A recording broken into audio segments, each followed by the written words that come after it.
امام علی علیہ السلام کی خدمت میں ایک شخص آیا اور دست ادب کو جوڑ کے عرض کرنے لگا، یا علی، کیا ایسا گناہ ہے جس کا ثواب اس دنیا میں ملے؟ یہ کہنا تھا تو امام علی علیہ السلام نے فرمایا، اے شخص، میں نے اللہ کے رسول سے سنا کہ 3 گناہ ایسا ہے جس کا سزا اس دنیا میں بھی ملے گا اور آخرت میں بھی اس گناہ کا سخت عذاب ملے گا۔ تو اس شخص نے پوچھا، یا علی، وہ کون سا گناہ ہے؟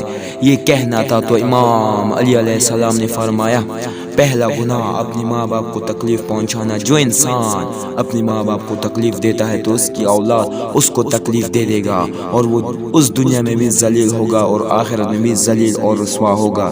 دوسرا گناہ ظلم کرنا۔